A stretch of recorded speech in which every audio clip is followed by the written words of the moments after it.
Anak tiri berarti from different class. Is there anak tiri? Metopen, adopted children. Ini apa ini? Anak tidak tahu posisinya. Kalian apa nih? Hah?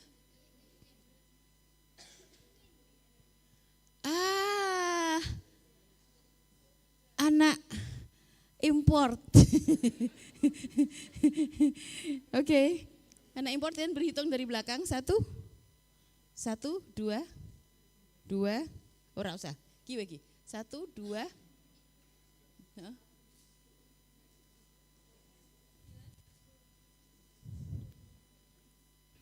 Oke, stop, maju. Guys, counting from sebelah sana. Dari yang paling belakang, satu, dua, 7, 9, 10, 11. Stop, maju dek. Come.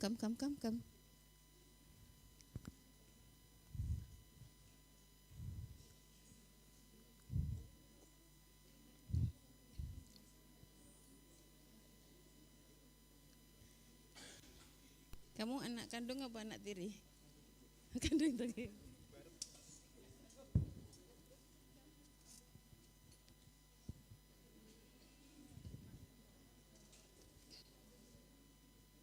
Oke. So teman-teman, halo. Kameranya di mana ya? Oke, this is the camera. Halo teman-teman. Ciao, those are online. I speak English ya, biar lebih gaya as if I can speak English. Oke. Jadi kita hari ini mau kuliah psikologi emosi. Kebetulan kita punya tamu. Beliau dari nanti akan menjelaskan sendiri. Beliau adalah dari Universitas Radboud di nama kotanya Nijmegen di Belanda. Beliau associated selain ke Radboud juga ke Maranatha University. Dan saat ini sebenarnya beliau adalah in charge ketika harus tugas di Maranatha. Saya borrowing him. Jadi nanti before we start, we have to pray. So it's gonna be okay and halal. Yes. Gitu ya. Let's start and have a silent moment that you're here is not only your body but also your heart and your thought that will be very useful and get a blessing from this class. Go ahead.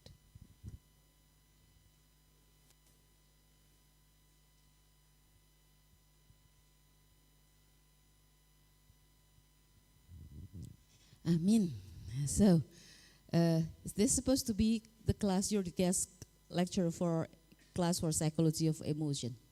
And this female is delivering this course, right? But we have a lot of guests from other courses. This is from method and clinical psychology, research method in clinical psychology from graduate, and this is our colleague from different university. Uwin iki dibasake Inggris ki apa?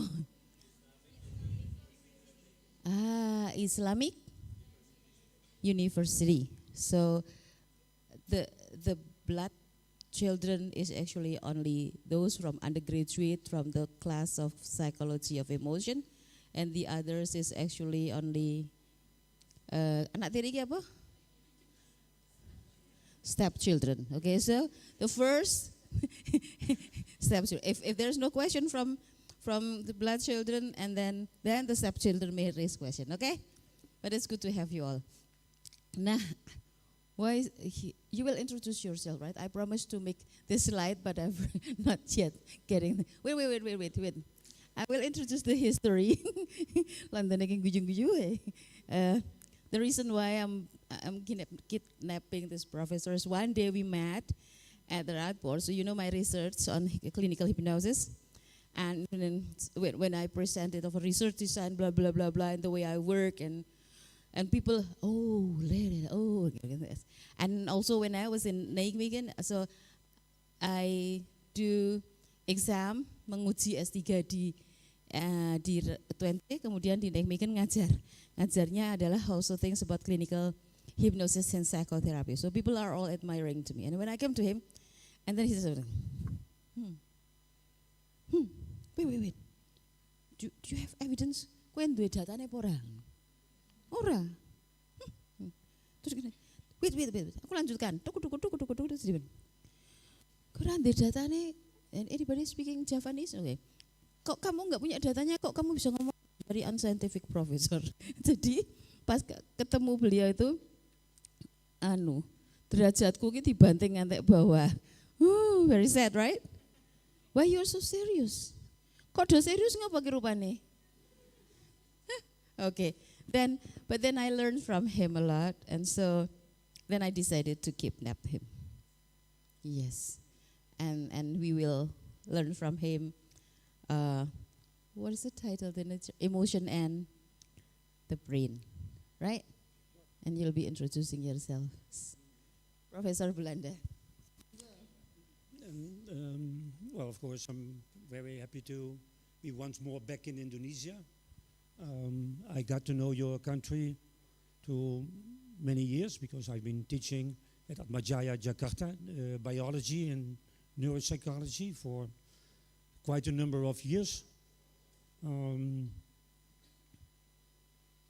Visiting beautiful parts of your archipelago. I went to Orang-Utans, I went to Komodos and Toba Lake and whatever, enjoyed very much. But mostly I enjoyed the people and the warm welcome they give me each time when I'm here. And also the people at UGM and psychology faculty, they really appreciate me coming here. And even if I'm a stupid bully and very blunt and tell them, this is wrong what you do, no, you should do it different. They say, oh, thank you, Professor, right? Yeah? Okay. It's a bit like that.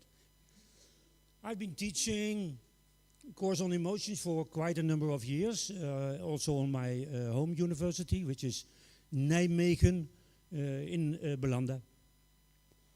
I apologize for not speaking Bahasa Indonesia. But it's like that. I mean, when I go to Italy, my Italian colleagues say, Gilles, why don't you speak Italian? Right? If I go to France, they say, why don't you speak French? Right? If I go to Russia, right? So I can speak, English is okay. Because also in my country, on the master level, we are obliged to teach in English. Right? Even some bachelor classes are in English. Right? We think it's good preparation because English is the language of science, right? Maybe only for you who's going to be practitioners, right? English is perhaps less important, but if you want to be a scientist, then you cannot do without being good in English. But most of you are, I'm sure. Okay, emotions. This was not the first slide, I believe, or was it? No. This slide is about a patient. It's about a patient who had lost almost half of his frontal lobe.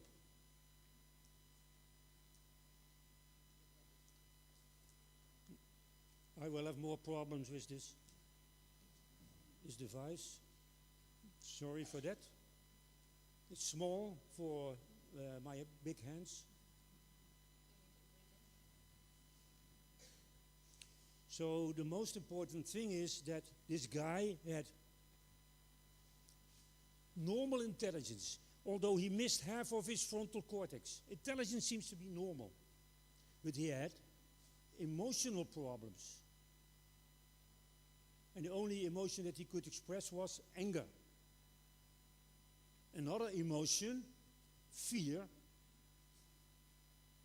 he didn't have it. Also, his social behavior was not appropriate. Social appropriate behavior means that you know how well if you have to talk to your grandmother or grandfather, right? You talk different to your grandparents than to your colleagues. right? I hope, right? That is appropriate social behavior. This guy, he had lost this. Yeah? And basically, the reason was thought that he might be missing his right frontal lobe completely and 50% of the left frontal lobe. Can you imagine? Normal intelligence and no, 1/3 of your brain is gone, right? But something has changed in the brain or in the areas responsible for emotions. And the message here is already, perhaps the frontal cortex is important for emotions. And I immediately show you the weak side of neuropsychology is that it is N is 1 cases, right? Yeah. You learned, if I hope, N is 1. Yeah. We should do better than that. Yeah. Okay.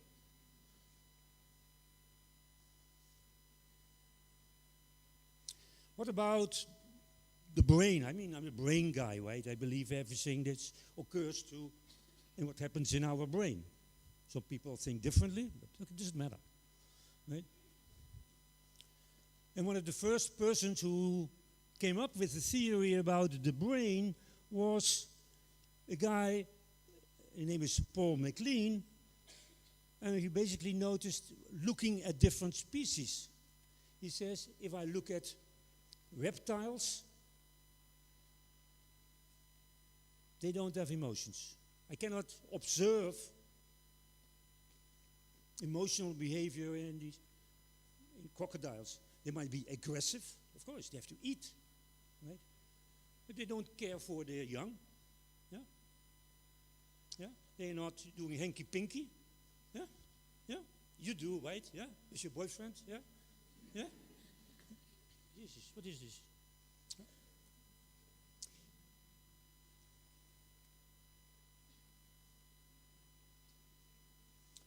And MacLean, Paul MacLean, he came up with this 3-unit brain. He says, we have a brainstem, that's the blue part, right?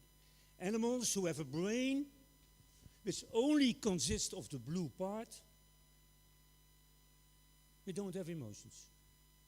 The blue part is mainly the spinal cord, and only a limited part of your brain, maybe at the moment that the brainstem becomes a little thicker,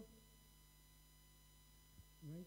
Very primitive areas like the hypothalamus, and basically that is the brain.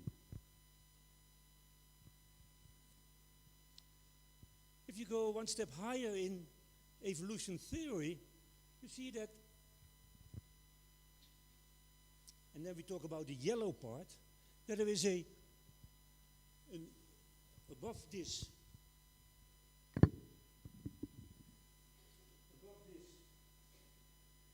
part is a yellow thing wrapped around this. And this MacLean guy said, well, that's the brain that is present in mammals. And mammals have emotions. If you're a cat owner or a dog owner, right? I mean, your dog is happy when you come home, right? He's wiggling his tail and jumps at you. Yeah. You have a dog. No? Oh, you behave like a dog, right? You're wiggling. Yeah. Only your hand, not your tail, right? Yeah. Okay. Later in evolution, right? And then he's mainly talking about human beings, one step higher. The green parts developed.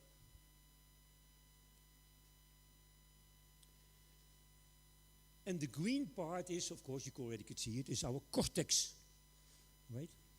So a fully developed brain does not only contain that, but only in the animals who have the yellow and the green brain, then emotions are present. And the green part, the cortex part, is mainly in order to support to formulate our internal bodily feelings. I mean, if you have autonomic heart rate increase, right? Or in case you're angry or you're annoyed or something is happening to you because of social relations or your father doesn't give you enough money because whatever. Yeah, you're annoyed, right? You experience not only emotional things, but you know that you are annoyed, and you can formulate and tell your friends that you are annoyed or angry because of your father didn't do what you would like to do. Emotion is the cognitive, conscious interpretation of subjective feelings, right? We formulate our emotions in terms of words, and emotions might also be unconscious. It might be that our behavior is controlled by something that we're not very well aware of.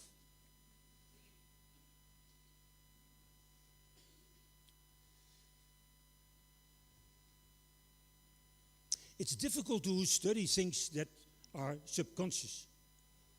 However, we have something in which we can measure something which goes on in our brain that we are not very well conscious about, and that is our autonomic system.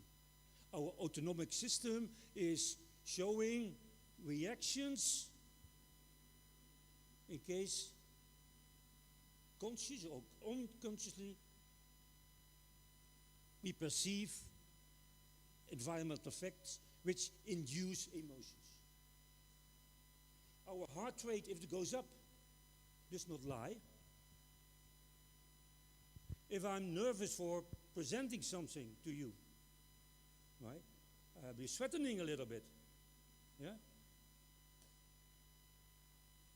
My body does not lie. We can study emotions by studying activity of the autonomic nervous system, and also even to unconscious emotions. I mean, unconscious emotions, how can we study them in the lab? Well, I can present you a stimulus by presenting it very short, maybe only 20 milliseconds. And if I put it on a screen or whatever, and then I ask you, have you seen this picture? You say no. But I could see in your heart rate, it changed. I could see in your galvanic skin response, it changed. Yeah? How this is possible that you have emotional reactions without conscious experience, I will come up with that a little bit later.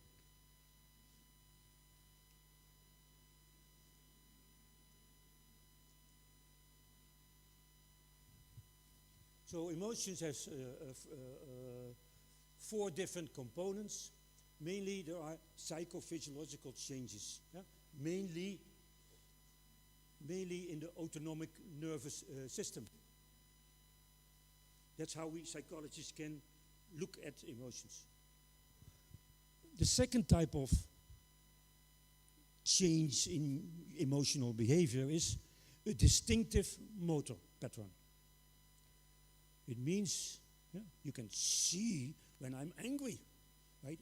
My behavior changes, or when I'm have other emotions, the same thing might happen as well. And in case a tiger would come in, right? I could see distinct motor behavior with all you guys, The first thing what we do is we move out, right? Yeah? We see emotional stimuli might set you in motion. Of course, there is self-reported cognition. You can report about your feelings. And there might be unconscious behavioral processes. What type of bodily reactions do we have? Well, you can name one. What type of things change in your body in case you have an emotion? Sweating, yeah?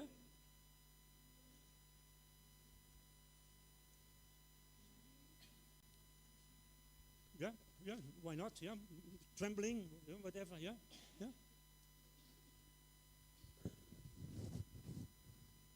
Many speakers, when they are nervous, yeah, they get a dry mouth, yeah. And what goes on with your heart? Yeah? So we have many physiological changes as a consequence of having. So heartbeat, it can be measured with you all know, electrocardiogram, right? Yeah? They call it a heart movie, but I don't understand what it has to do with a movie, right? It's just, recording, and it could be on paper in the old days. Nowadays it's an electronic, yeah? Maybe even on your phone you can record your heart beat, yeah? Depends on the app that you have available.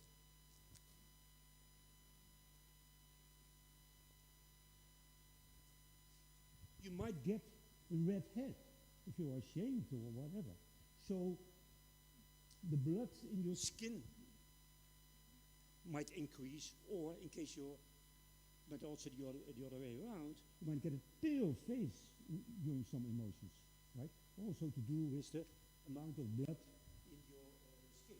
So we call it a dilation of the blood vessels when you blush, or a vasoconstriction in case you're getting pale. Then the blood is withdrawn from the vessels in your skin. And in case the vessels, they constrict or dilate, it might have consequences for your blood pressure. Right? If there's less space in your veins, right, then your blood pressure increases. So during emotions, you might have changes in blood pressure. You might have a dry mouth. You might have saliva secretion. You might stop when you get nervous. Well, sweating, we already talked. And which we are not very conscious of, that the EEG electroencephalogram, the brain activity, shows some changes.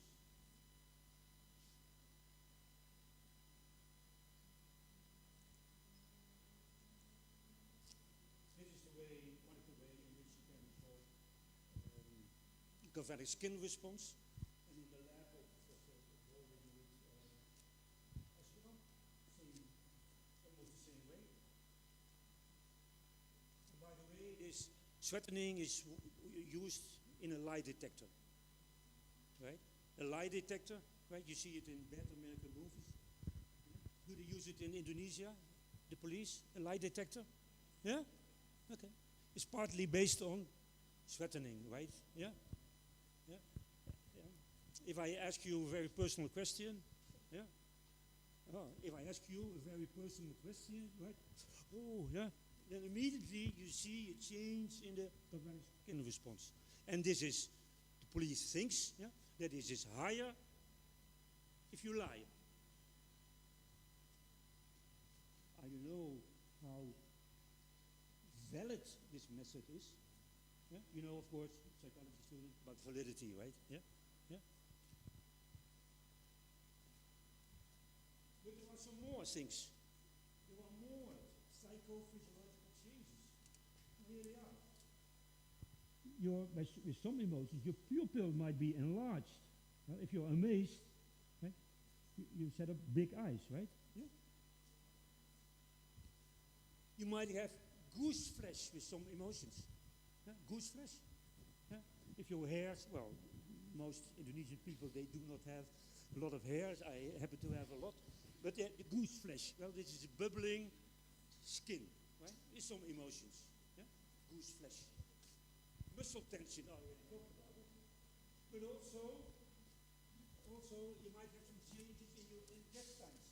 You might have constipation. constipation, right? Yeah? You cannot go to the toilet. Or your stomach might react. You might have nausea after perception of horrible details. Or another physiological change is that you might have butterflies in your belly. At which type of emotion do you have that?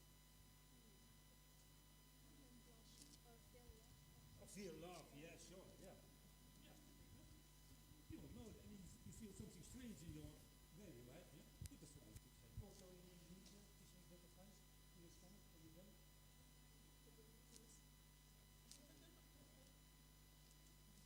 I don't know. And this guy has certainly bodily changes, right? He's torn apart. In the medieval, it was a common way to punish people. This guy will have bodily changes and certainly emotions because he's torn apart.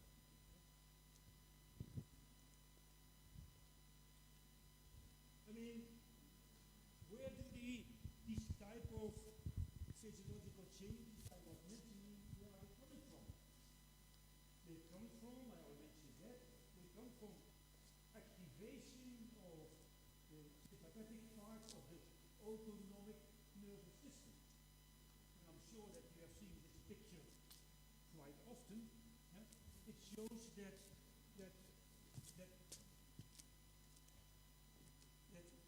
many organs in your body are influenced by this autonomic activity.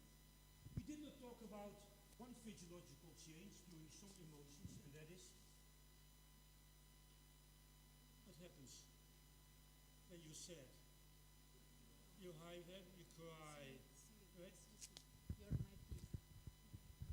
You have 700 people at home. They want to hear me. I found it. Okay. Sorry, people at home. I apologize. Yeah.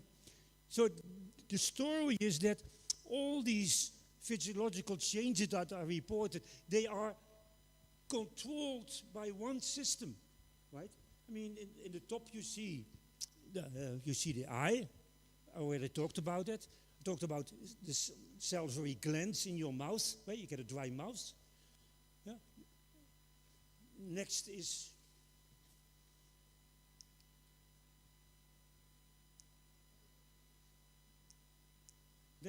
well, I was.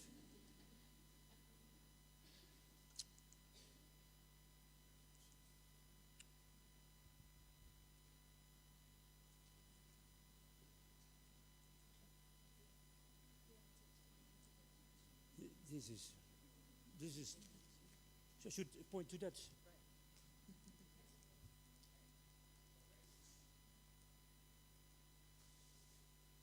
Okay. Thank you, Bo. Okay.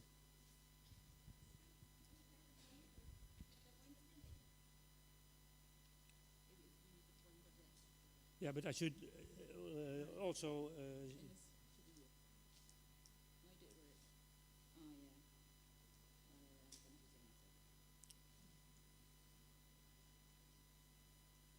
Oh my God.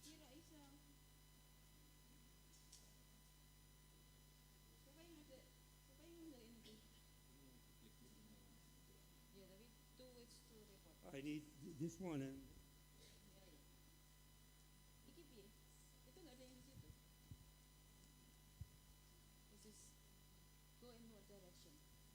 I'm going to go back, of course. This is go back or go? Let's go back. I'll go back.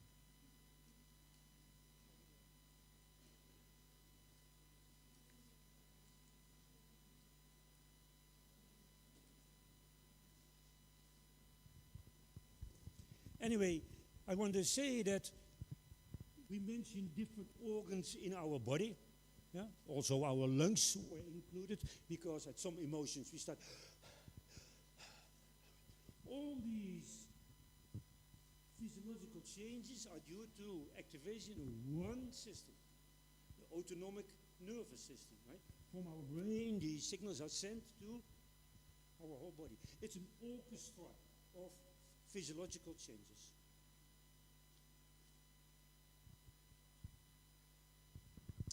happily, these physiological changes do not last forever. They go up and they go down. So it means that also our emotions go up and they go down in time. We also have pleasant emotions, or at least when we are relaxing. Right? You can say we are chilling. You use the word to chill.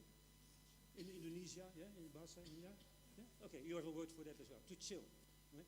And then all these organs, they are entering a different state. They are more quiet, yeah, more relaxed. Right? We feel good. We feel relaxed, and that is due to activation of the parasympathetic system. Right? You all know this because you had good teachers and they explained to you about that. It's doing something.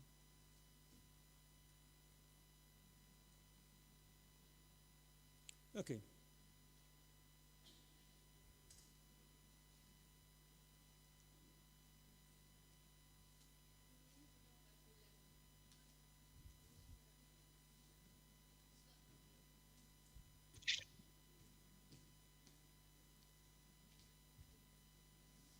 One of the parts of the body that were also included in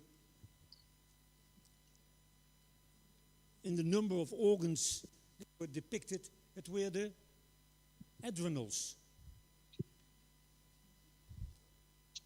We are not aware, or well, maybe we are aware, that in case we are getting excited, so activation of the sympathetic nervous system, but we have adrenaline in our blood. Right? You feel excited, right? And some people during playing games, they are addicted to adrenaline. Yeah? You're creating, Mira, dale varias. Tidak ada. Baru jenguk jadi tua kayak gimana? Oh sana, si fotonya lagi. Biar gitu.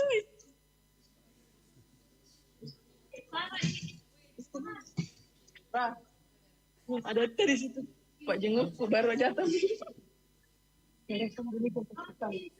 No worries. We did it deliberately to stimulate your emotion would come up from same stimuli. Do you have any similar emotion? Wait. Dipanggil Edwin aja ke sini. Oke. Okay.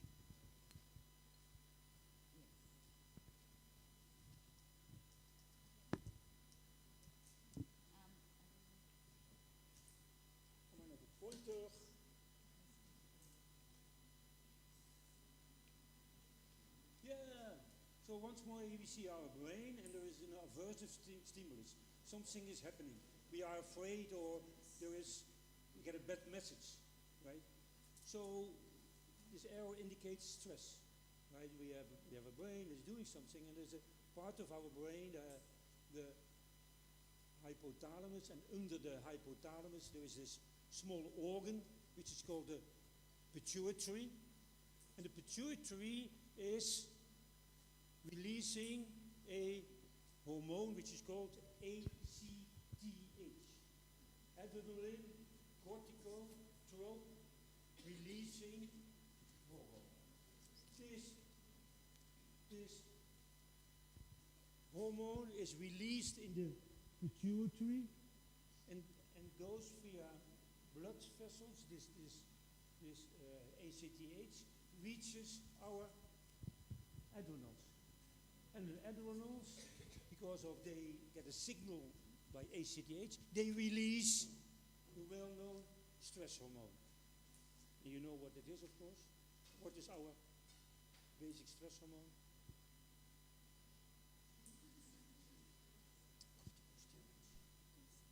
Corticosteroids, yeah? Cortisol, yeah? Yeah?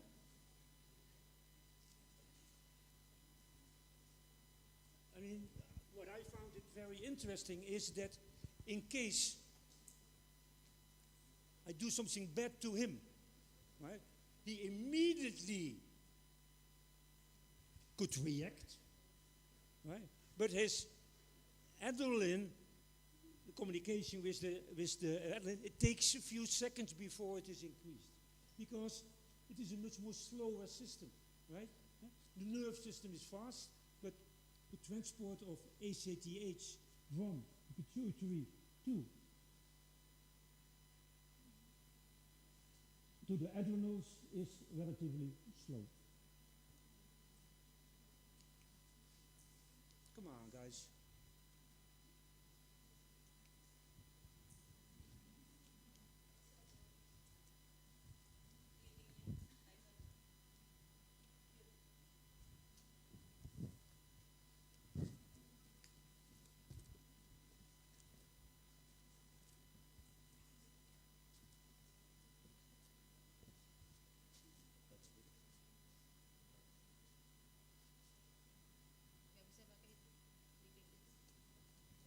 Okay, I talked about this slide.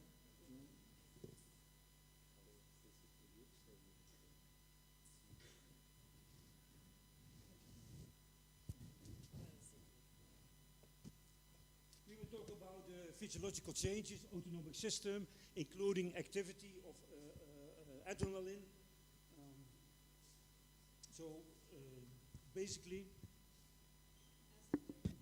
we have excitation. Excitation is due to sympathetic activation, which can be measured with the aids of psychophysiological variables.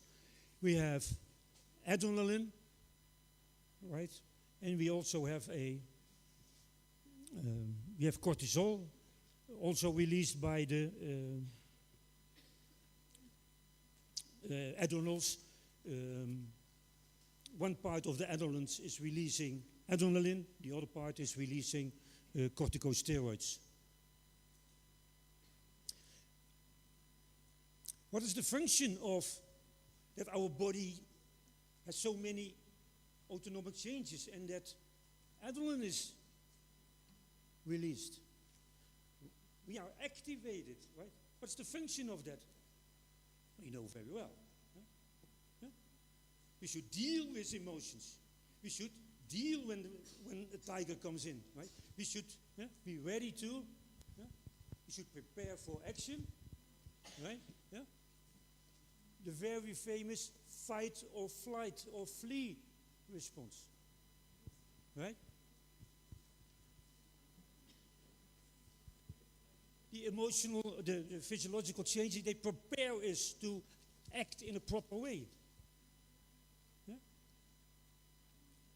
Yeah, you want to escape sometimes, yeah? You want to run away in case there's a threatening event. Yeah? There is a force, F, another type of behavior, which might occur as a consequence of sympathetic activation. And it also starts with an F, but I cannot pronounce that word in a decent audience.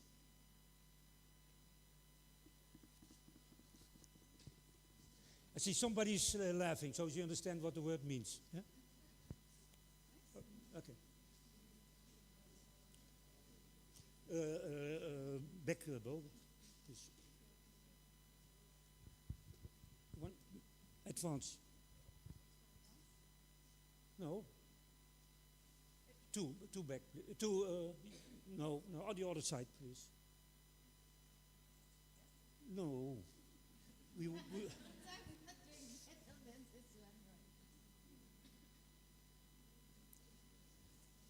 I want to still mention a little bit this. I want to talk about cortisol, right? Cortisol is a stress hormone. That is not completely the whole story. We all have a cortisol pattern, right? And cortisol is helping us to be active. So what happens during the night?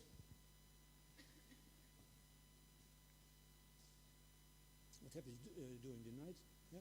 You see that at the end of the day, cortisol, the pink color, cortisol is low, and before we wake up, at the end of the night, the cortisol is increased. It prepares us for our daily activation. Right? So cortisol is not only a stress hormone, no, it is additionally released during stress. Right? Okay, next slide, please.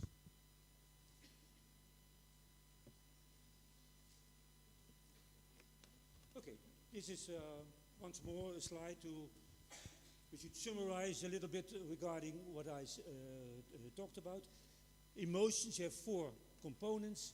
One is which you can measure with psychophysiology. Yeah? Next there is distinctive motor behavior. And you can ask yourself which type of motor patterns I can see. I would include, for example, this one as well, right? Facial expression is also a motor expression, right? Change muscle activity. You can see your father's face when he is angry, right? You don't want to ask extra money if he looks like that, right? Yeah, you can see it in his face, right? So we have motor components, and what are the function? The function is clear, right? You should not ask your father money in case he's angry. Yeah? It's very important social cue. We have self-reported cognition or self-reported subjective feelings. Yeah?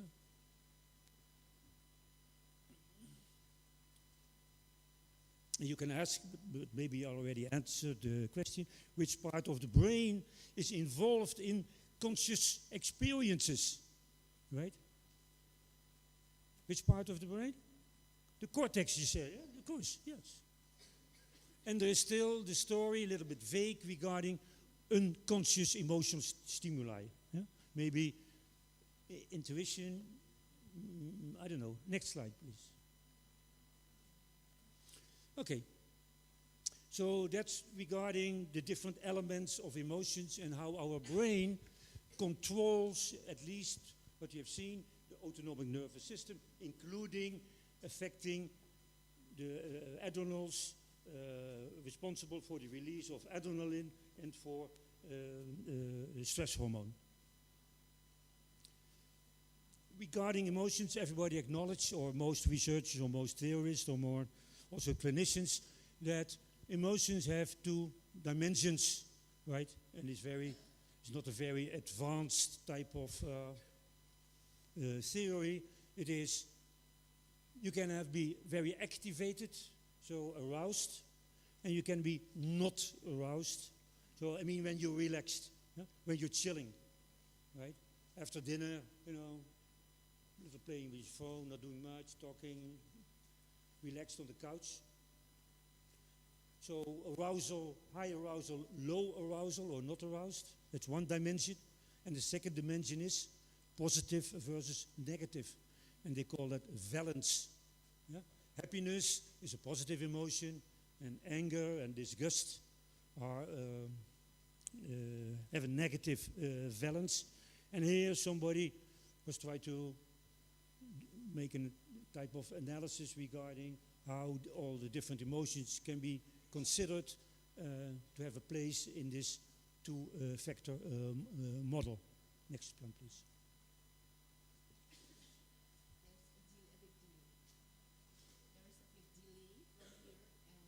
Yeah, okay. Okay.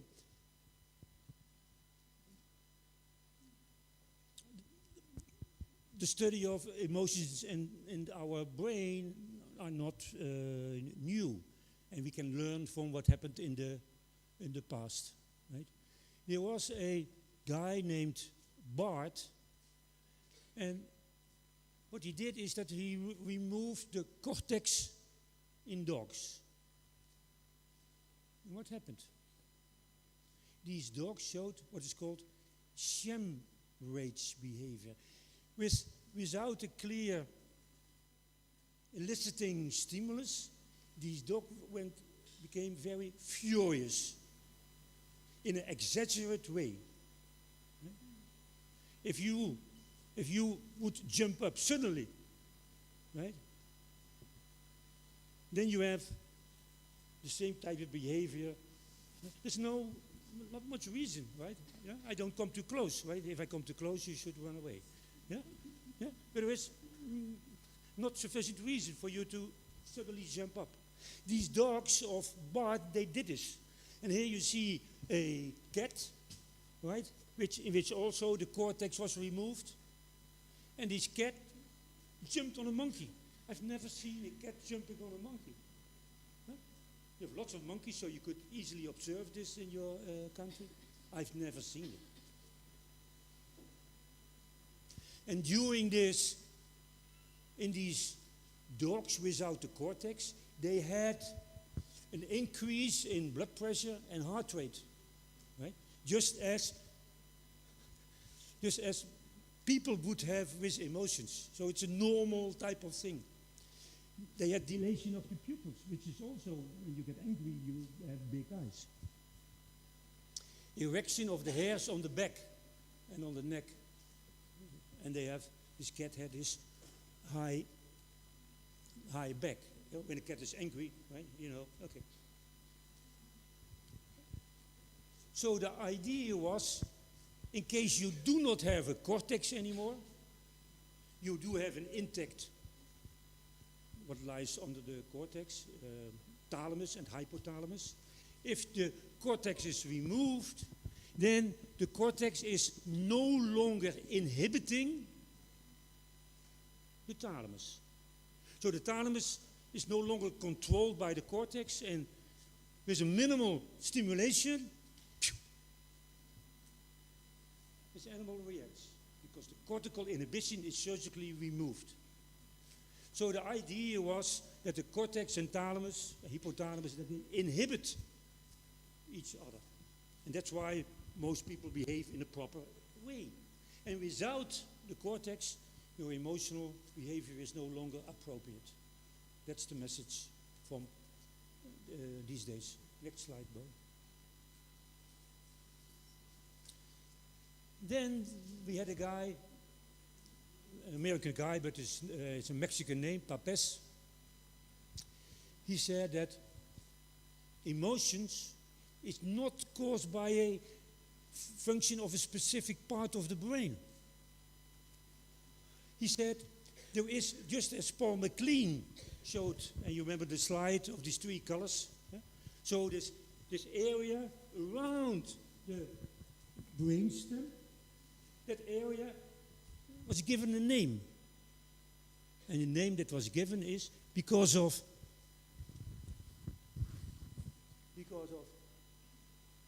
a limbus, a ring of structures was around this higher brainstem. A limbus is ring. So the limbic system, you all have heard the term, right? Yeah? Has been introduced. A number of circuits which were interconnected, and an event from outside will be processed by this limbic system, and as a consequence of activation of the limbic system or specific parts, then you get an emotional reaction. The structures that were involved in the limbic system, right, were not a surprise, because the hypothalamus I already mentioned earlier, the thalamus already mentioned earlier, but also the hippocampus was involved, and the cingulate was involved. Other parts of the limbic system were the hypothalamus, right? And the hypothalamus is mainly for expression of emotions. Next one. So here you see another picture of the limbic system. Basically, I should point towards that is a circuit of structures around the brainstem. And here you see, different parts of the limbic system. There's no point in mentioning them or repeating them or whatever. Yeah? Anyway, you see a number of structures which belong to the reticular, to the limbic system. Next slide, please. The next historical thing what happened when people discovered the Kluver-Bucy syndrome.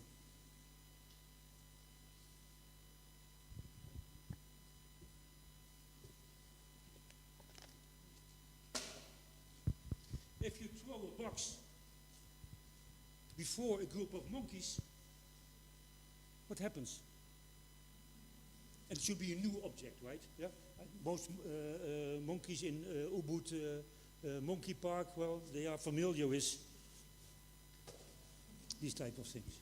But I mean, throw a new object, an unknown object, maybe with some colors, throw it in front of a group of monkeys, and what will happen? They will show a natural fear reaction, right? Emotions. And then, after some time, Mr. Big Alpha, he approaches, right? Also, make a long story short. He inspects, plays with it, put it in his mouth, and quickly lose interest. He disappears, and then maybe monkey number 2 in the hierarchy approaches. That's normal monkey behavior, right? Kluver and Bucy, they saw that bilateral removal of the amygdala, it's a nucleus in the temporal lobe, and the inferior mesial temporal cortex, so also on the side, yeah, in monkeys, showed that these animals completely were fearless. If you would give them a box like that, they would immediately approach it. They lost their natural fear for an unknown object. They were tame and loss of fear. They had more symptoms. They tried to eat everything which they could eat. A very particular change was they showed increased autoerotic, homosexual and heterosexual activity. Normal sexual behavior in a group of monkeys is the alpha monkey. Yeah? He has access to all the grown-up females, right? And the male monkeys, which are low in the hierarchy, they don't have the chance to. They're not allowed, right? Otherwise, they will. Yeah? But okay. There were some other things which showed these monkeys.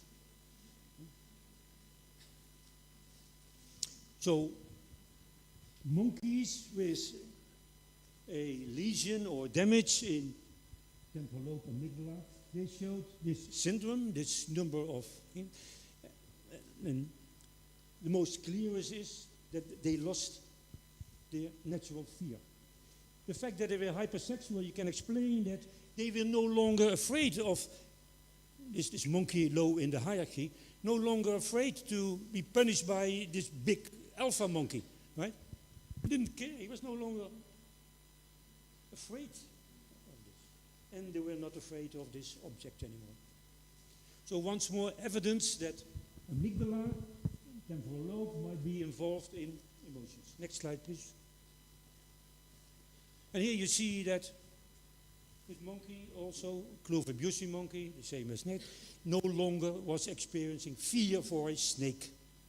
Normally, monkeys, if they see a snake crawling, they disappear. Next slide, please. It's a little bit small, sorry for that.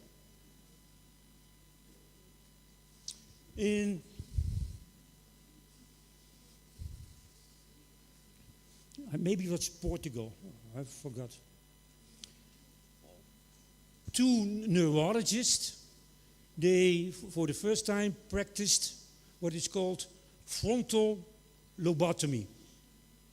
It means that they cut in monkeys the connection between the frontal part of the cortex and the rest of the cortex in 2 monkeys. One was called Lucy and the other was Becky.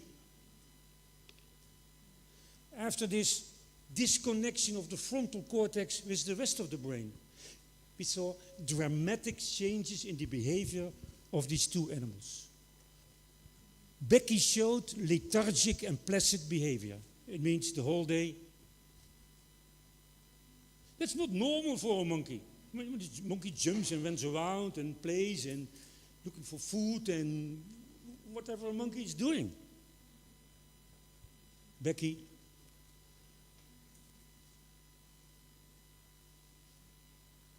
There were some moments of hyperactivity, then the monkey was overactive. No longer goal-directed behavior, right? I mean, not looking for food systematically. Poor social interaction. He had a lack of judgment. He was unconcerned and unaware of difficulties. So quite a number of changes in Lucy.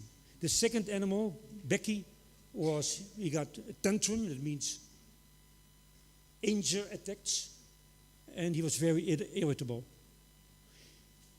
Based on, you cannot believe, based on these two monkeys, psychosurgery started to occur.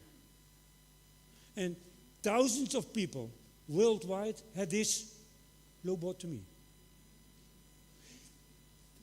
Even the Nobel Prize was given to people who did all these surgeries.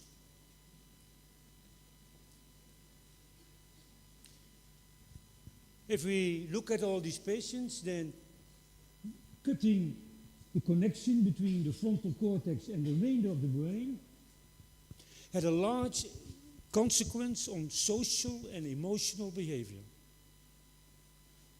It induced apathy, aprosody. That means in people, they speak monotonous the whole day. They don't use, high and low voice and changing the volume. They start speaking in a very monotonous way. Very boring, of course, yeah.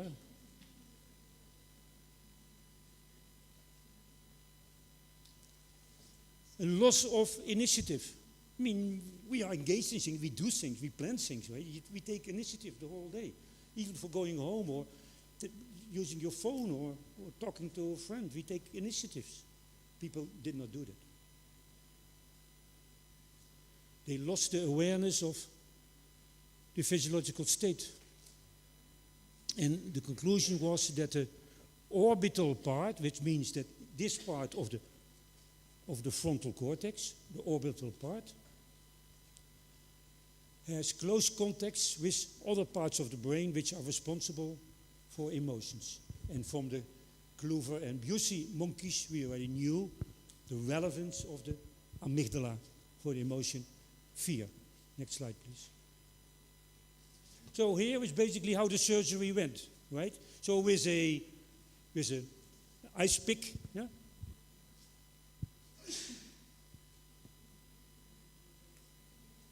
Bilateral, yeah? Okay, next slide.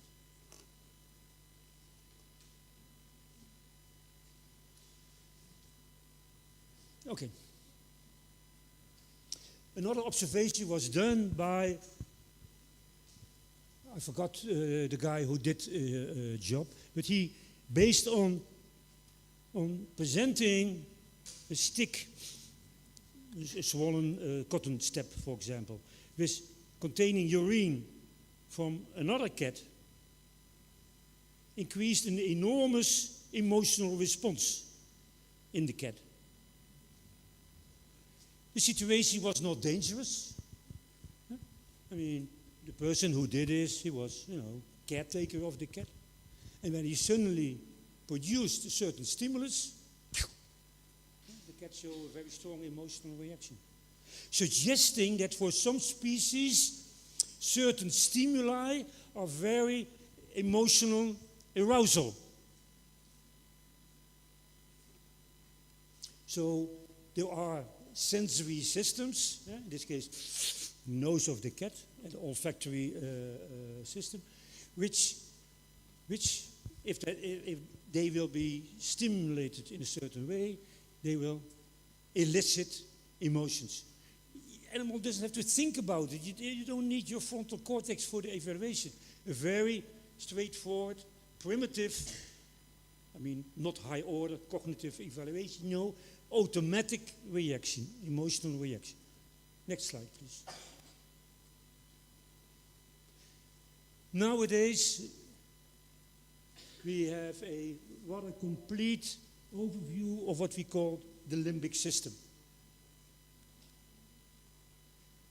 You see in the limbic system, you see that there is lots of space for two cortical areas. Of course, the prefrontal cortex, and also considering these cats which emotions were elicited by very specific sensory parts. So also the sensory association cortex is involved. You see that there are projections in pink from the prefrontal cortex, sensory association cortex, to the cingulate cortex, so also cortex, and also direct from the sensory association cortex to the amygdala. So the amygdala have various type of inputs. And we see, just as Papes already had mentioned, also the hippocampus and the mammillaria nucleus and the hypothalamus. These elements, maybe some others, they form now what we call the limbic system. The output of activation of the limbic system is that the hypothalamus is activated and some behavioral changes are occurring. When we are angry, we want to do something, right? Yeah?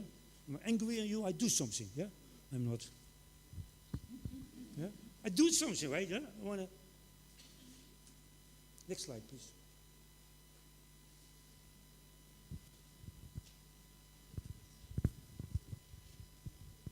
Here I state that specific parts of the brain are active during emotional stimuli. And it's universally known, I assume that you already heard this in your first year of your class on Introduction to Psychology, that there are basically 6 basic emotions universally recognized, and there are anger, fear, disgust, surprise, happiness, and sadness. How can activation of one system be responsible for 6 different basic emotions? Or, if the activation is for each emotion the same, how can we then have different emotions? So this raises the question whether we have different circuits for different emotions. Different emotions have different circuits. Next slide, please. Next slide. Okay, here we have the 6 basic emotions, and these basic emotions are recognized by everybody on the whole earth. It's universal. Right? Next slide, please.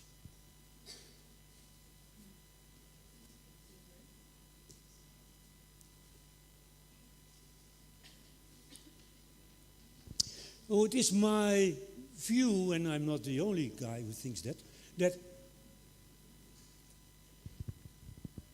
for different emotions, different brain circuits are activated. Here you see a picture showing the outcome of a meta-analysis fMRI study. Yeah? You all know what it is? Yeah? Yeah? fMRI study? You know, well, you should know as a third. What is it? You know what fMRI is, right? Yeah? Measuring activation of the brain via MRI scanner. Yeah? Increase in blood flow. Yeah? So if a part of the brain is activated, then there's an increase in blood flow. you can measure the amount of blood flow, yeah, in a specific region by functional MRI. Right? A meta-analysis, of course, that you take the results of a large number of scientific articles, which have all studied the same object, the same topic. Yeah? You get rid of the studies which do not have proper control groups or whatever. Yeah? And then you try to put together all these studies together, and you come to a meta-analysis. Yeah? In the old days, I said, well, it's a review. Yeah? But now a meta-analysis is a quantitative review. Yeah? While a regular review paper is just descriptive. Yeah? Meta-analysis. So if you put a huge number of articles together and seeing which type of the brain is activated during pleasurable sensations, then you see that, well, the orbital frontal cortex is involved. Remember that we earlier mentioned the orbital frontal cortex? Yeah?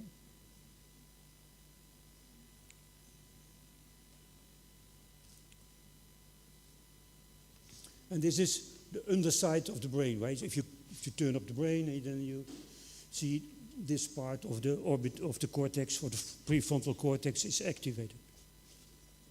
Is deactivated in blue, and the parts next to it are activated. Sorry for that. Next slide.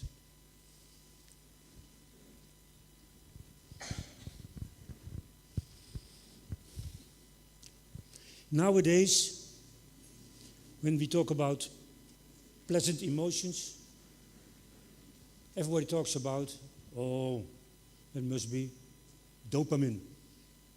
Right? The neurotransmitter dopamine. How was this discovered? This was discovered in 1953 by two guys, Olson Miller, and they were trying to record the EEG in the certain parts of the hypothalamus of rats which were doing bar pressing. Yeah? Operant conditioning, yeah? Skinner box, right? Yeah? Press 3 times and you get a reward, right? We tried to record the EEG from that. They made a mistake, or the technician made a mistake, right? They did not record the brain activity when the animals were pushing the liver. By accident, they delivered a small current to the rat's brain when the rat pressed the button. And what did they see? These animals, they were stimulating the brain, voluntary. Not just 10 times, not just 20 times. For days, they couldn't stop. It was such a pleasurable experience. Oh, isn't it wonderful? And then they say, well, let's make some competition between how rewarding is this stimulation of the hypothalamus in the dopamine structures of the hypothalamus. And they put a mother rat, they did the same, they put this electrode over there. And this mother rat had just given birth to her puppies. Okay? They put the puppies in the same room as the equipment for this bar pressing and this electrical stimulation. And what did the mom do? And the puppies, the mom didn't care. The amount of pleasure that she experienced from brain stimulation was so strong, stronger than her mother feelings. We were so excited that we have discovered a reward center in our brain. Isn't it why we were excited? Because so many people, they don't experience pleasure or reward. Right? And we call them depressed. Depressed people don't experience pleasure. Right? It is not so simple. Yeah? Otherwise, we would have just given dopamine to depressed people. By the way, in Indonesia, drug is not a popular topic, but everybody knows that cocaine is pleasurable substance. Yeah? What is cocaine doing? Stimulating the dopamine system in the hypothalamus. Yeah? And basically many drugs of addiction, they do the same. Next slide. So here you see this animal pressing the lever, right, and connected with the stimulator. Next slide, please.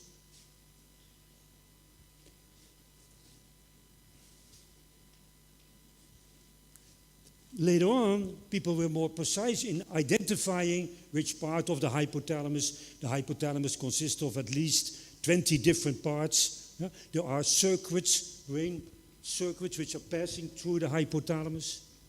But basically, it was later on discovered, and this is a slide from the human brain, that here you have the chiasma opticum, here you have the ventricle.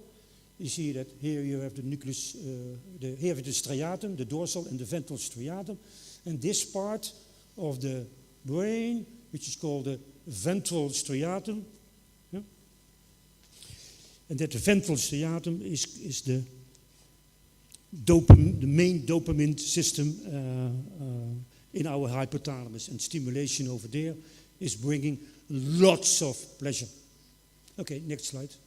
By the way, the ventral striatum is also called the nucleus accumbens.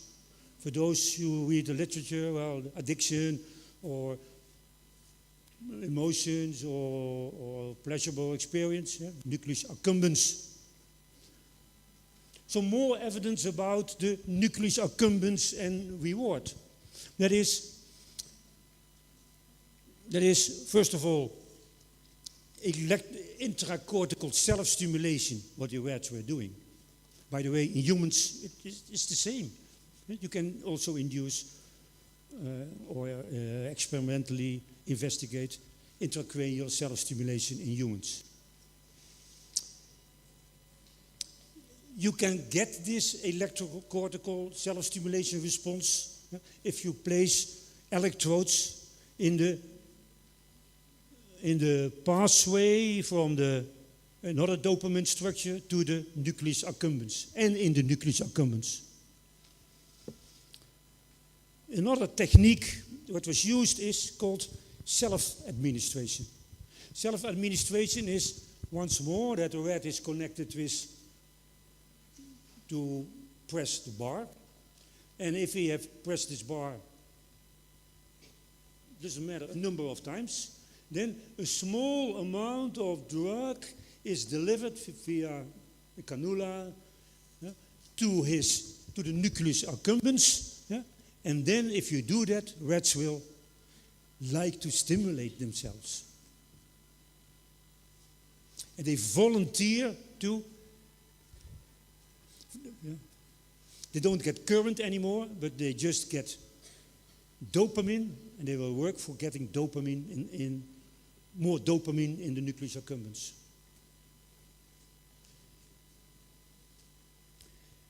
A natural reinforcer.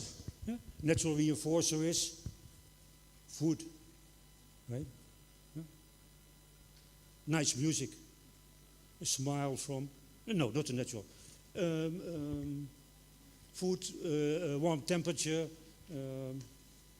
maybe someone touching you, yeah? Whatever. Yeah? So a natural reinforcer, they increase extracellularly, so in this area, not in the cell, but in the space between cells, they release the amount of dopamine.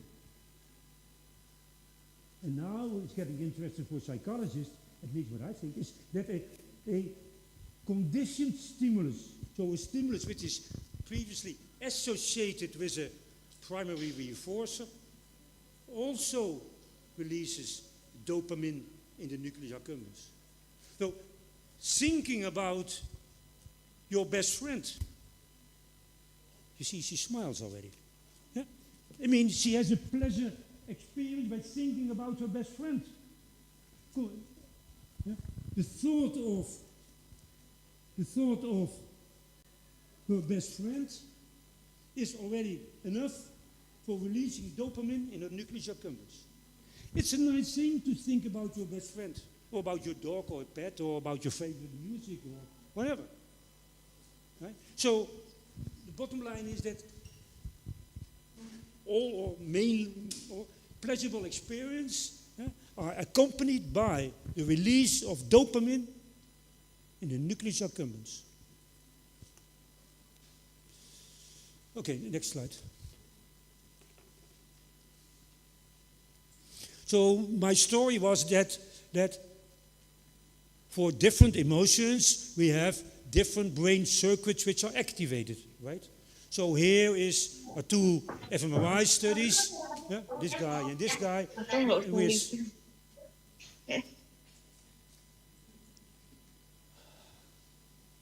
people who are feeling of regret, so another emotion, they have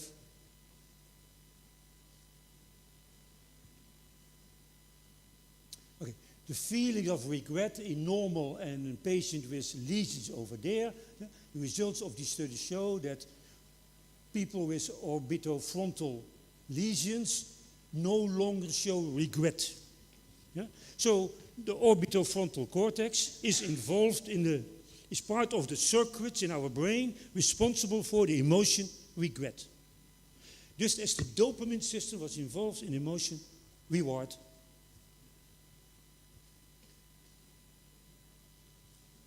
Another study also regarding regret, they say, well, there is in healthy people, if I induce emotion regret, then I see activation in the orbitofrontal cortex and in the amygdala. Okay, next.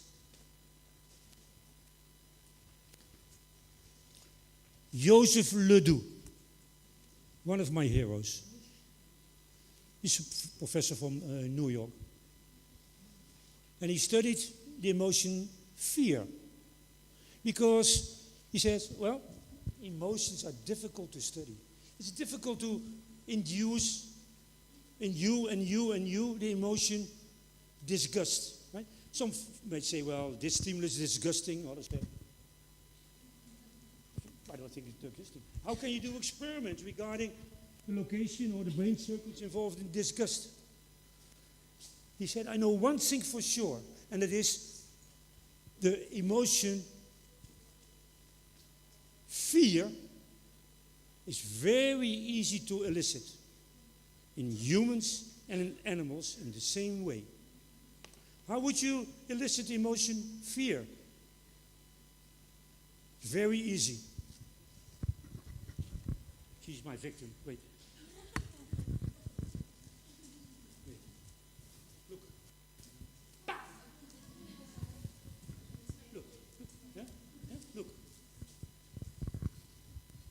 I come back 5 minutes. Yeah. I mean, you could see already was anticipating that I would again slap her face, right? And it's called conditioning, right? It's very easy to induce fear in animals, right? You shock them and you have a conditioned stimuli which is paired with the shock, and then the presentation of the conditioned stimulus is enough to elicit a fear response, right? Very simple. In you and you and you and you and you and in rats. Right? Same. And please pay attention already to the word unconscious. Right? Unconscious. I told you before that this in conscious, the role of the subconsciousness or unconsciousness is a little bit difficult to grab. Right? Despite that Professor Bo is trying to get her hands behind it, but still she's not very, let's say, not very successful, I should say, in that. What's the story of over here? Suppose you're walking in the jungle somewhere in Indonesia. Right? There's a trunk, and you step over it, and then you see a snake. What would you do? You immediately jump back. Right?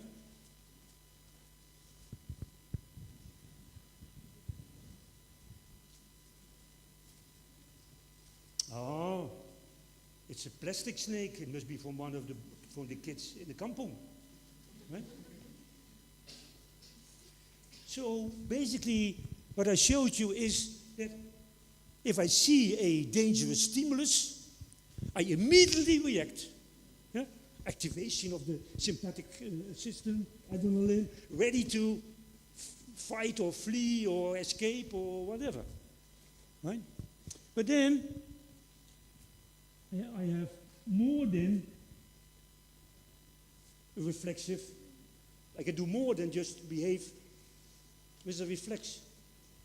I can think.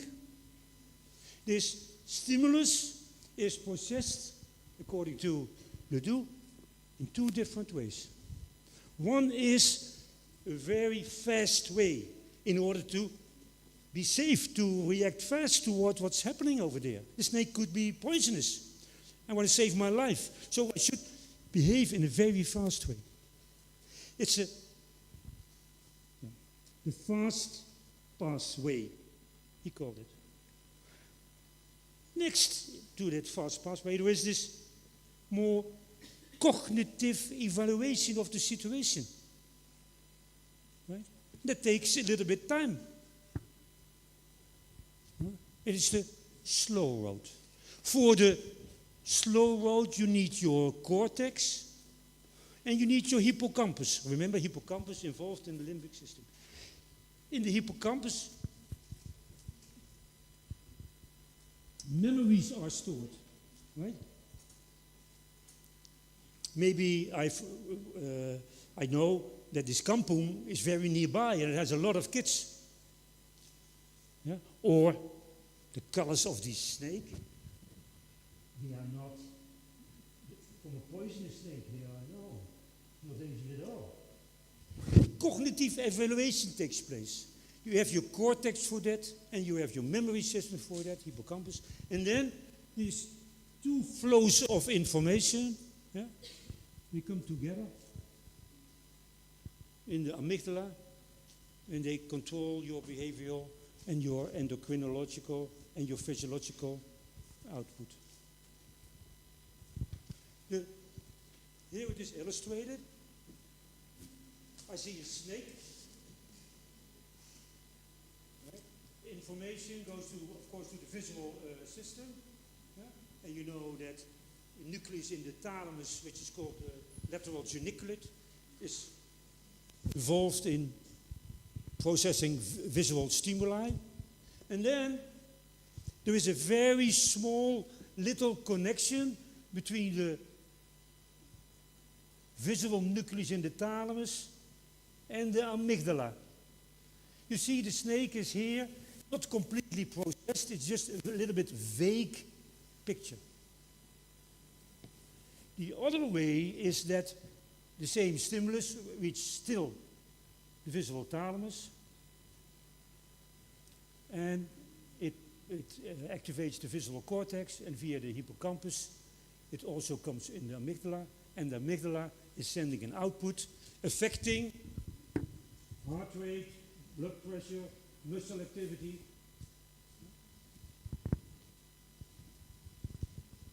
The high and the low rate. The fact that if you, in animals, so doesn't matter, of a patient, in which this part of the brain is damaged. Right? So this part of the brain is responsible for the conscious experience of what's going on. Yeah? If you remove that, you could see still emotional reactions in people. Without this high road, yeah, the stimulus, dangerous stimuli are still reaching via the thalamus, the amygdala, and behavioral responses or autonomic responses or endocrine responses occur. This picture shows the possibility that unconscious stimuli lead to emotional responses. You do not need your visual cortex, right? And you need your visual cortex for, and other parts of the cortex for consciously seeing the stimulus, being aware of the presence of the stimulus and how to react to that. Next slide. Once more, Ledoux's circuit, right? An emotional stimulus reaching the sensory thalamus. Information is going to the amygdala, and information is going to the sensory cortex. And then there's an output from the amygdala, and the taking care of cortisol and release of adrenaline and many more things. Next slide. And here, basically, you see in this slide the conscious and the unconscious fear processing, the low road, yeah? Visual thalamus, amygdala, and the high road, visual thalamus, cortical evaluation, hippocampal evaluation, yeah? The low road and the high road. The low road for fast surviving, and the high road for cognitive evaluation of the situation. Since those days, everybody accepts the role of the amygdala in the emotion fear. This has been repeated a million times, and all detailed processes are studied in this paradigm. Next slide, please.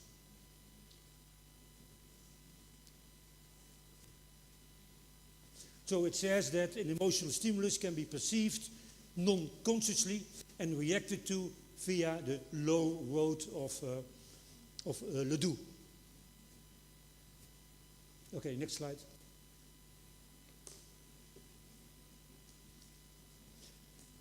What are the behavioral responses? I already talked a little bit about that, but we have different circuits for that. So there is an emotional stimulus, in red. It's reaching the sensory thalamus. Information splits in two parts, one to the amygdala and one to the cortex. The hippocampal formation is reached, and from the amygdala there are 1, 2, 3, 4, 5 different outputs. One is responsible for the release of the stress hormones. One pathway is involved for the activation of the autonomic system. This is for emotional behavior. People look angry. One pathway is involved for suppressing pain. It's a kind of handy if you want to escape for something. Right? Oh, you don't care so much about that your leg is hurting, right? Yeah? It's kind of handy that you don't have pain. And of course there is an increase in arousal and attention. Okay, next slide please.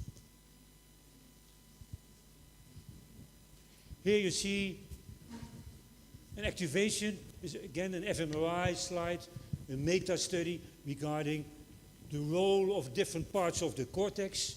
Here you see the orbital cortex, and here you see the amygdala, and these parts of the brain are heavy, much involved in the emotion fear. Next slide, please.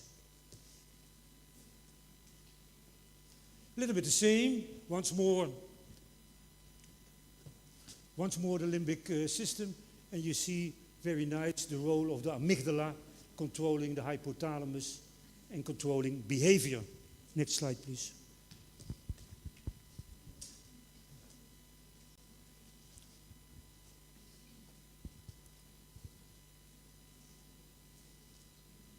I'm a fan of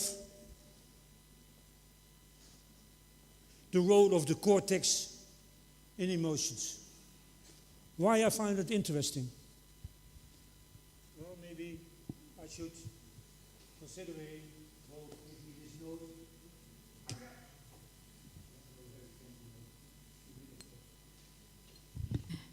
Okay. We all know that there is a relationship between cognition and emotion. First, let's go to the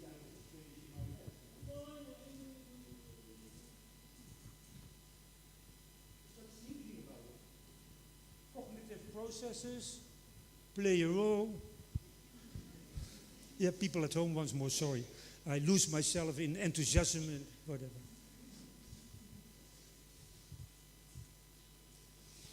Cognitive processes, they they reduce our emotions. But on the other hand, in case we are angry, we think differently. Right? So basically, the idea is that the frontal cortex, in which we make evaluations regarding our emotions, with cognitive evaluations regarding our emotions, they are interconnected. And in case you have a patient which has emotional problems, right, then you should give him or her cognitive treatment. How to think differently about emotions and about emotional experience. Cognitive behavioral therapy is successful in learning to people how to control their emotions. In therapeutic situation, you use this connection for controlling indirectly the amygdala. Next slide. Next slide, we skip this. We can, you know about Phineas Gates? Yeah, okay, so, yeah, and of course, yeah. But, I mean, he was emotional flattened as well, yeah? Just like our monkeys, right? Yeah? So, it demonstrates the role of frontal cortex in emotions. Next slide. Next. Next. Next. Next. Next. This is already mentioned, the interaction between the prefrontal cortex and the amygdala. I said that cognitions influence our emotions. Our ideas shape the response to emotional stimuli. Yeah? Okay. Emotional stimuli shape how we think. Yeah? You cannot treat emotions only by treating emotions. You should, effective way is treating the cognitions about the emotions. Next slide. This is just a stupid slide in order to show the relevance of the amygdala in our brain network. Right? This could be a social network, social interactions, how many friends you have on Insta or whatever. Yeah, some people have many, some people have a few. Right? Some people only connect with these and not with these, so you have a social network. And here they make a network of brain activity. Right? And you already could see that in this paper, the relevance of the amygdala in our brain network. Right? It's connected or interconnected with so many other parts of our brain. Very suited to control, very suited to play a role in such an important thing as emotions. Next slide. Okay, maybe I should, next. Next. It's a story about that the left and the right hemisphere are differently involved in the processing of emotional stimuli. For those of you who are interested in patients with brain lesions, yeah, then you might see differences between people who have a left and a right frontal lesion. There's quite some literature about that, but considering the amount of time, there's not a lot of possibility to explain that. Yeah? So just the two hemispheres are differently involved in processing of emotional stimuli. If you have a lesion in the front, in the left part, you might have more depressive feelings. If you have a lesion in the frontal part because of a cerebrovascular accident, you do not care. I saw this with my own father. He had a cerebrovascular accident over here. He said, "Dad, come on, this will affect your life." Because he was indifferent.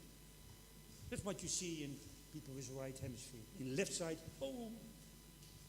Okay. Next. And I think maybe we better conclude.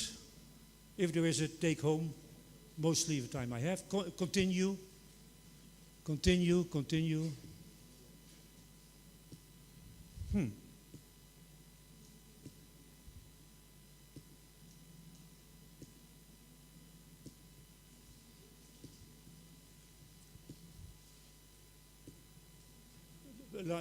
One back.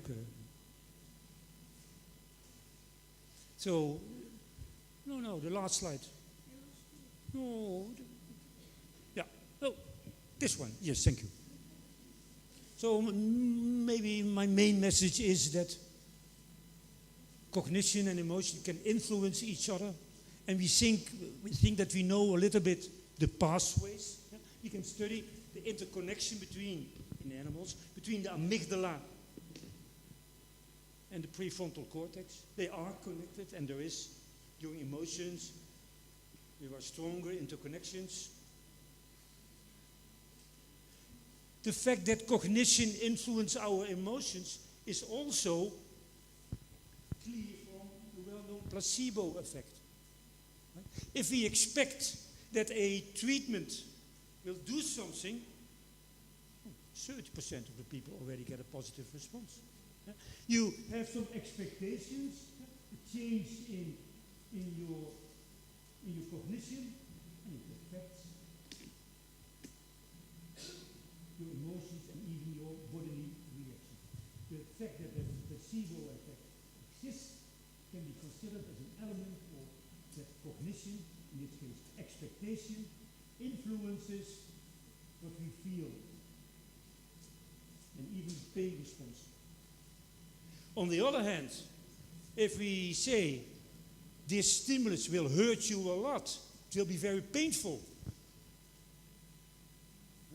If I know this already, then a small stimulus, he will immediately say, ow! Yeah? It's just, tiny little thing, but I said, I will hurt you, right? Yeah?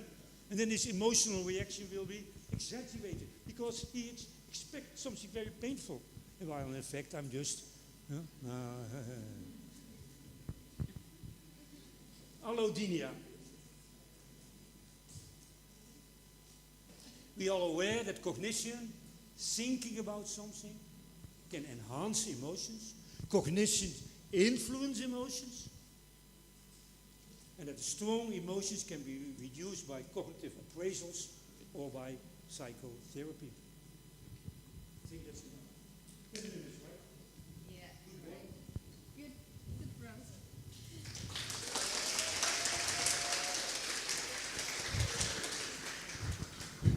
We have about another 10 minutes for discussion. It's a bit maloring a bit. Maloring 10 minutes, yeah, okay? Yeah, any question? The question, you may raise the question in Indonesian, in Japanese, in Belanda, in Inggris. Sakarepmu aku tak terjemahke. Want to have something to drink? But I took your drink. Okay, good.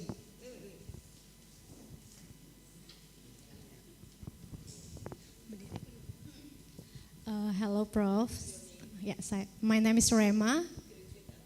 Yes, graduate class. Okay, I have a question. It's a great class, actually. And yeah. Talking about the lie detector, it just interests for me. My question is, sometimes when we, with someone with the lie detector, how to distinguish the reaction or the response. Sometimes if they feel nervous or in a new situation, maybe they will react unusually. How we can distinguish it's about they are lie or they just nervous? Thank you. Well, I'm not a policeman, and I'm against using the lie detector. I already mentioned that I think that this method is not very reliable. That's my opinion, right? But these people who use this, they say, well, we will just ask a few normal questions, right? Yeah? How old are you? Even by asking that, you could see that you have an increase in the galvanic skin response, right? Yeah? And your heart rate goes up a little bit. So we ask a few normal questions, right? And then we instruct. I'm not talking about how it is used in practice, but how it is validated. Then the psychologist who tried to validate his instrument. He says to the subject, now you should lie. How old are you?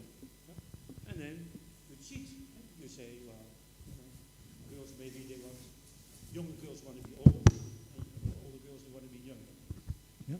So anyway, you cheat, but you feel that you cheat. Right? So your galvanic skin response might be bigger.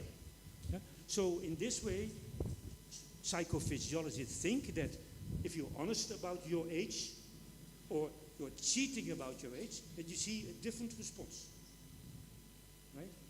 So now they ask this criminal or this person who is suspected of having done something, they ask normal questions, yeah, for which they know the answer. Yeah?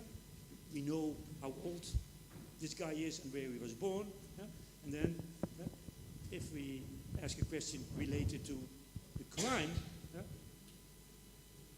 then he might have a bigger response. Right? So that has been the way it has been validated. Yeah? Whether there's enough or not, we should discuss a little bit longer. Yeah? I think there's more to that. Yeah? Yeah?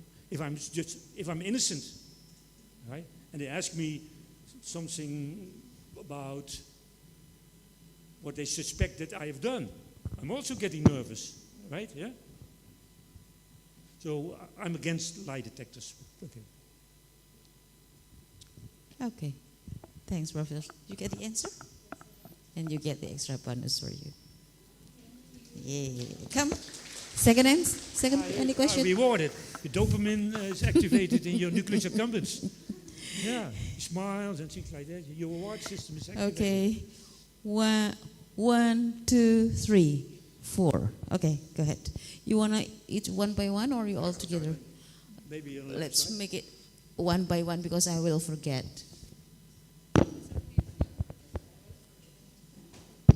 Okay, thank you for a chance you've given to me. My name is Fitri. Actually, my question is a bit similar with the previous question. I would like to know what is your opinion about a perfect liar? About? A perfect liar in the term Perfect lie. In term of crime terminology known as cold blood killer or psychopath or sociopath. Does he can manipulate the physiological response so it will not be detected by the lie detector? And my question is, how about the validity of lie detector measure? How about the validity? Because some of institutions that do not recognize those measures. What do you think about it? Thank you. I mean, your question is a little bit related to a part of what I want to show, but I didn't have the time, and it's called the somatic marker hypothesis. It's about that in case you want to do something bad, you feel uneasy. Let's take the example that all these persons have left here, and you see a wallet on the floor. Then you can do two things, right? If you do that, at least if I would do that, then I would feel uneasy somewhere. My body reacts towards this situation. Right? A somatic signal from your body reaches your brain and makes you feel uneasy. The idea is that people with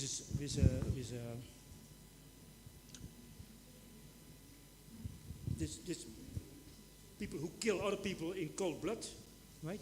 That when they are thinking about committing such a crime, they do not have a signal reaching the brain, right? Somatic activation, or the activation through somatic stimuli, does not occur. And that happens also in people with frontal brain damage. They are less sensitive from signals from the environment. That's why they can easily do this type of crimes.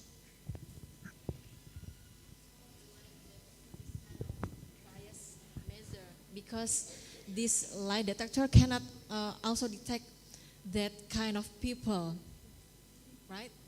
How about the validity?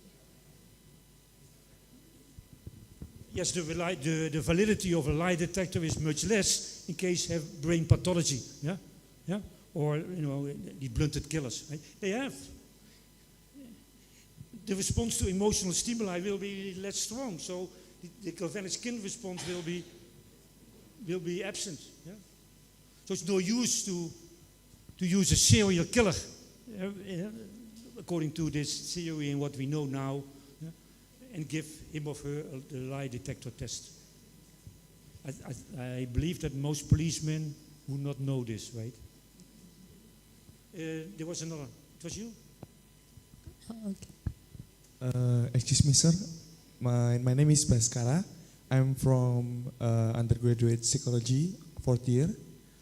I want to ask about, at the beginning of the presentation, there are reptiles who don't have emotions. But I see in some of documentary film that a snake does protective for their child.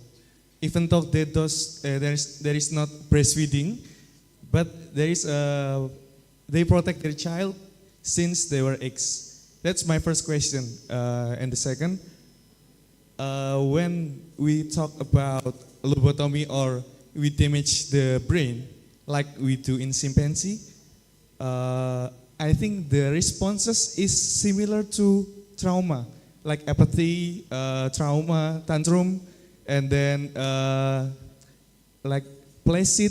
It's like trauma responses. So maybe there is a chance that the output of the research lobotomy may be caused by trauma, by lobotomy itself. Or maybe there are, as speak, is from the brain damage. Thank you. Well, there is not a single researcher who would put people in a brain scanner if you do not know his or her medical history. So in case there is a patient with brain damage, you could expect different results than in healthy people. Huh? So of course you might get a different response in case the brain has been changed because of whatever reason, brain pathology. Regarding that the snake is taking care of the baby snakes, maybe it's true or not, but that doesn't mean that the animal has emotions. It might just mean that evolution has taken care of that each parent takes care of the offspring, right? Not because of emotions, not because of attachment, right? I mean, I've seen young ducks, right? Ducks, one duck and 5, 6, 7 little ducks, right? They swim, right? They follow the mom. And then there is this fish, and this fish is eating the small ducklet, right? And mother duck, right, is not even taken care of. It continues doing. He's not attacking this fish or whatever. No emotions in birds. Yeah? Birds, they love each other, right? Yeah, because of hormones. Yeah? But doesn't mean that they have affection towards the other bird.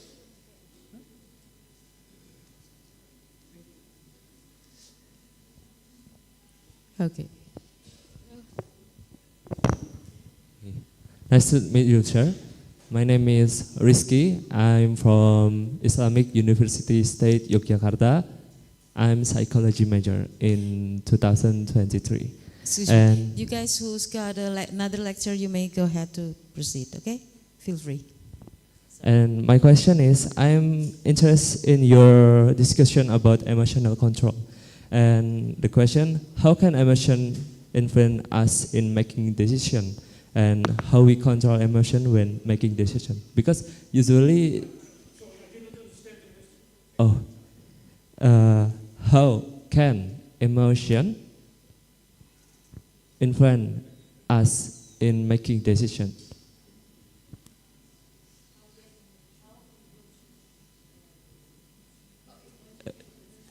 Jadi begini Bu, boleh saya sampaikan bahasa Indonesia? I mean, emotions control our cognition, right? So decision making is a form of cognition. I mean, you could ask for the brain circuits in decision making. Yeah, you probably know about it.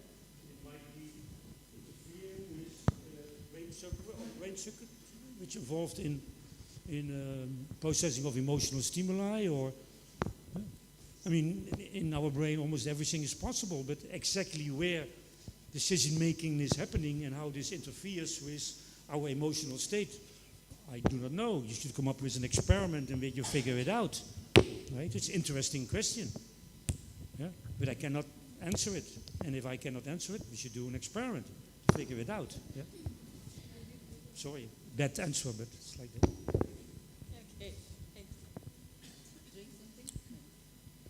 Okay, next. She was nog.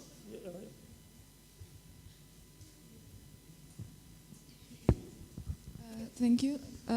So I'm interested in the cortisol circadian rhythm. I think you mentioned that.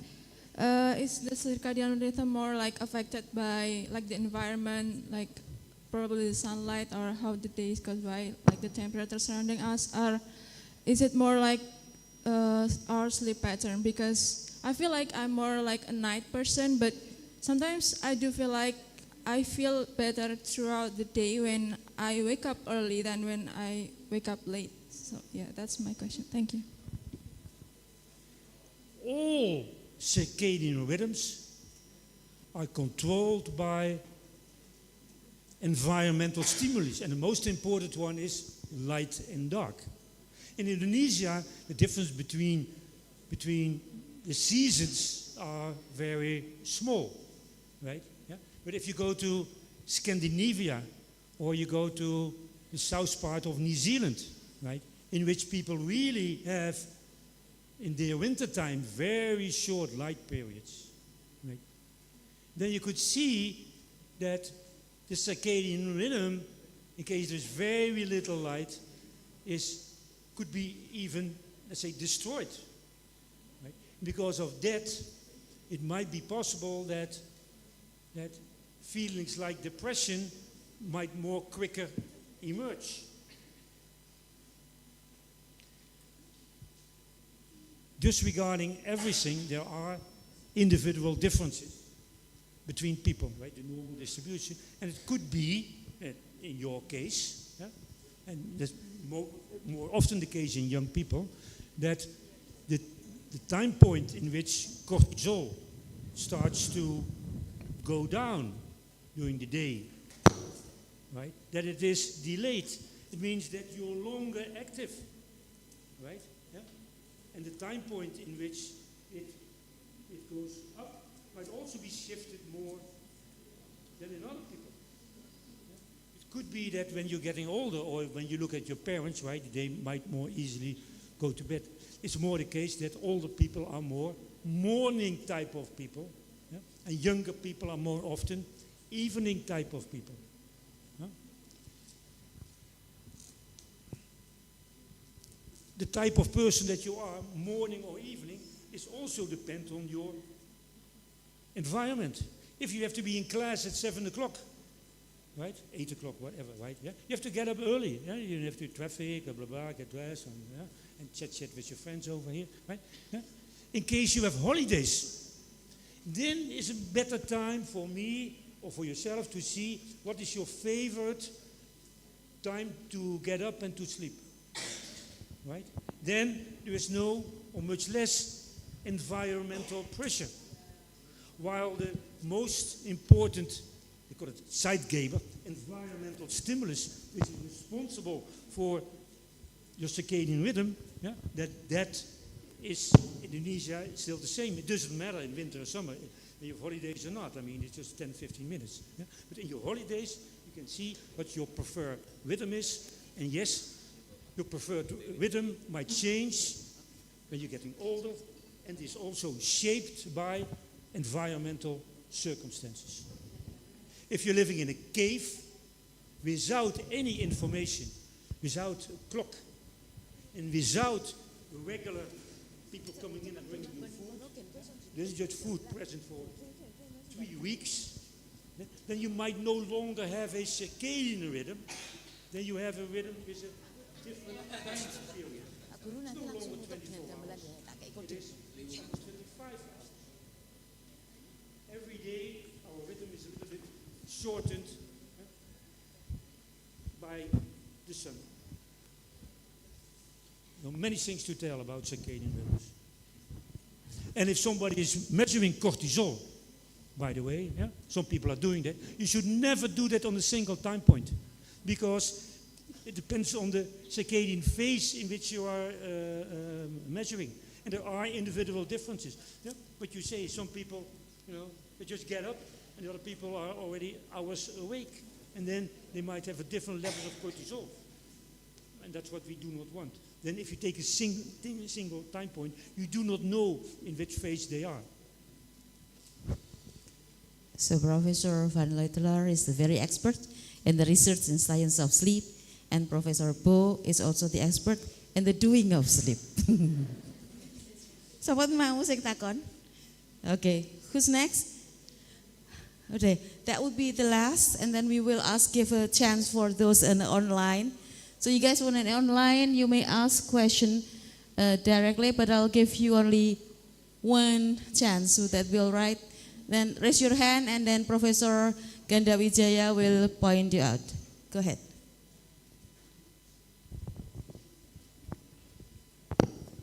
Okay, thank you. And I'm Sandin from psychology, major in UGM, and I want to ask about our individual approaches towards emotions. I'm sorry. Yeah. Okay, I want to ask about our individual approaches towards emotion. So there are various ways of people approaches or expressions towards emotions, right?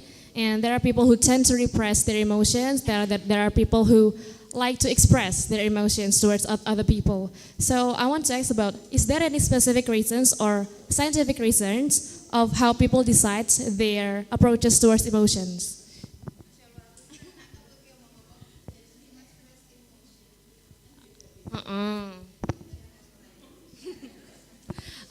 Apa ya Bu.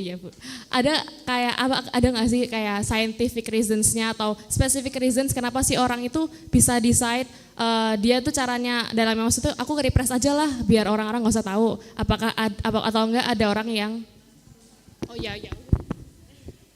ada orang yang sukanya repress aja gitu, mendam gitu, mendam perasaannya. Tapi ada juga orang yang sukanya cerita gitu tentang emosinya. Nah itu gimana? Apakah ada scientific reasons-nya tentang orang tuh gimana cara mendecide gitu loh, kayak aku maunya repress aja deh, aku maunya share aja deh. So there are people really want to spill out what they feel, and there are people tend to repress it. Is there any scientific reasons behind that? Why some people repress, why some people express it out? I do not know much about that topic. What I do know is that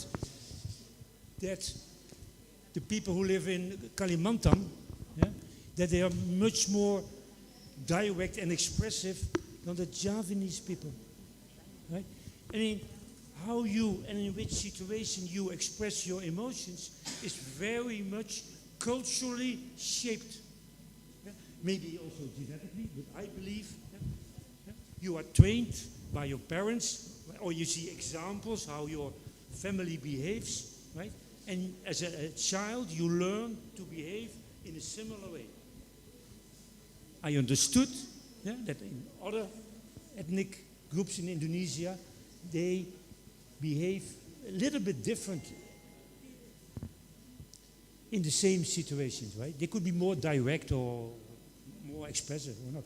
So at least shows that your environment is for a large extent responsible for how much and in which way we feel it's appropriate to express your emotions. Yeah? I would be interested to see, in case you are Javanese maybe, right? Yeah? If I would ask you an indecent question, right? I'm sure your heart rate goes up and your electrodermal activity goes up.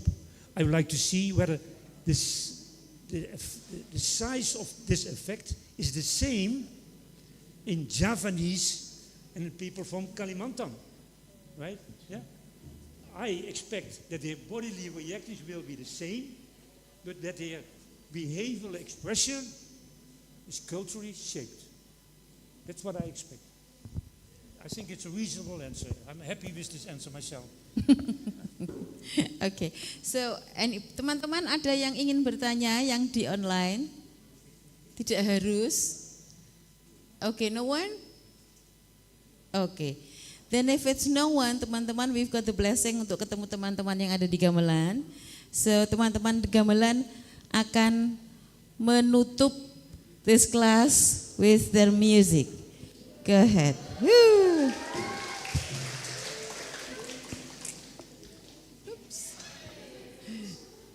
They'll be closing the class. Good. Yep.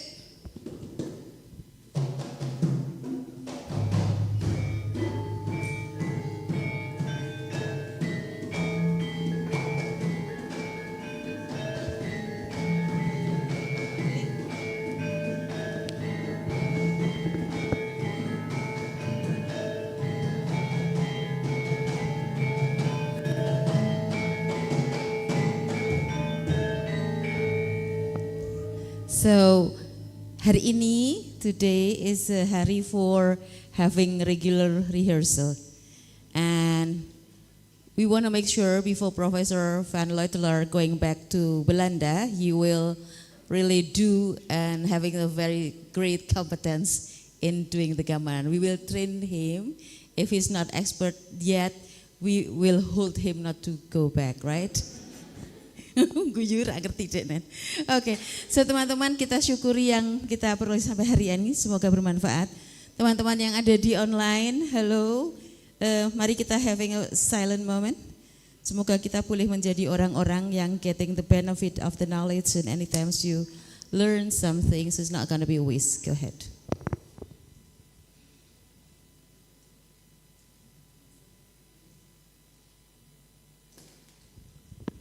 Amin, sampun, terima kasih semua. Aku mau acknowledge terima kasih pada Adisti. Mana Adisti? Adisti mana Adisti? Adisti? Adisti berdiri, Adisti? Ndi wonge? Hah? Ndi wonge? Oh, she's gone already. Oke, ya wes ora apa-apa. Oke, good teman-teman, boleh go home, boleh juga main gamelan, is all yours. Thank you very much and have a great time. Bye. Assalamualaikum. Masuk ke dangdut. Yeay. You will sing?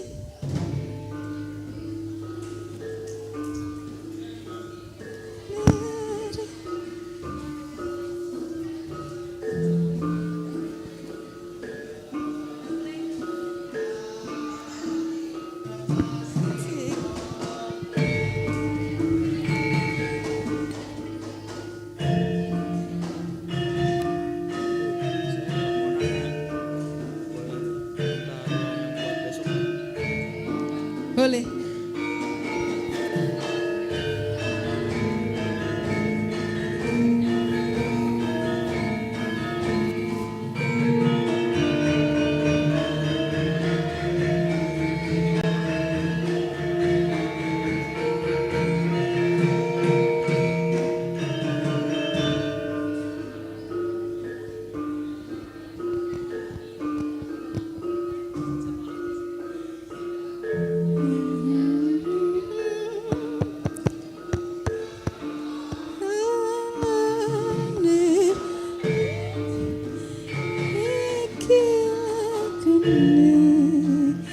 Lagune apa? Iki lagune apa? Lagune apa? Ora ngerti, ora ngerti. Fakultas psikologi.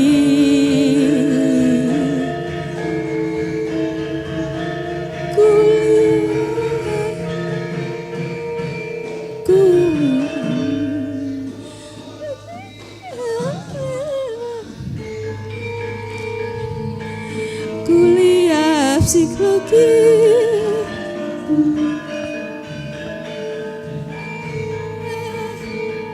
Welcome.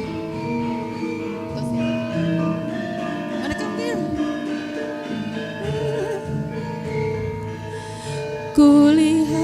Kuliah psikologi.